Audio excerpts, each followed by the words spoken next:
This is Jules Van Sant. I'm a partner at Bubble and Hatch Marketing Communications. I'm here today on behalf of Graphic Arts Advisors and the Target Report interview. And joining me is the amazing Liz Hare, Chief Operating Officer at Mount Royal Printing. Hi, Liz. Hi, Jules. How are you? I'm good. How are you today? I'm doing well, thank you. Excellent. Mount Royal is a fourth-generation commercial printing company led by yourself and Gary Case, who's the president. You have a headquarters in Baltimore with additional locations covering the greater DC and Pennsylvania areas. Correct. Why don't you tell us a little bit about your history and Mount Royal Printing?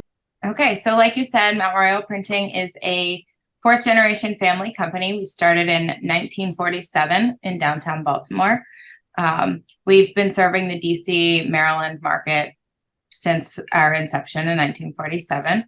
We've strategically grown through the years via acquisition, a lot of which GAA has helped us with.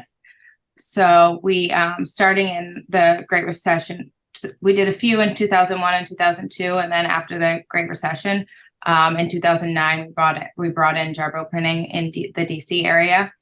Which was huge for us, and we were able to double our sales in a difficult time.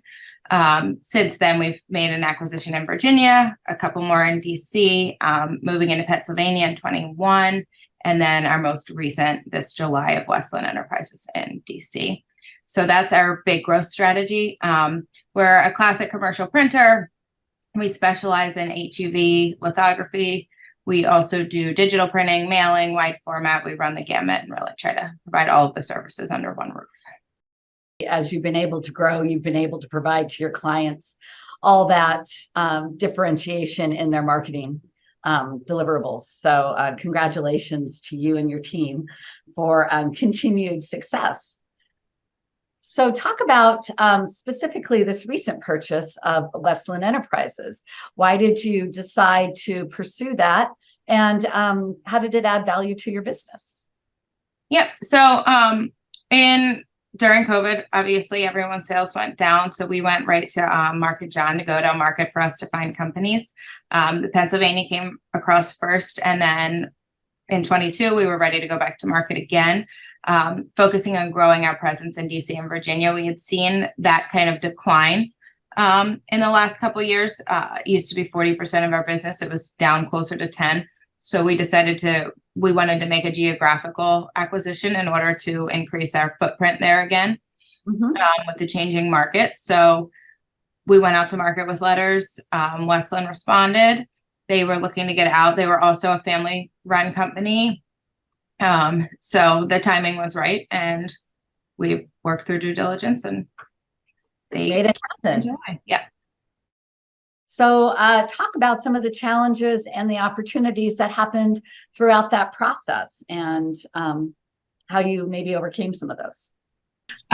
So when we first met Jane and her husband Joe from Westland, we knew that there was definitely some syncrasies there as far as they came from a family business. Jane had worked under her father, so it was her family's business. Joe had worked there also a long time.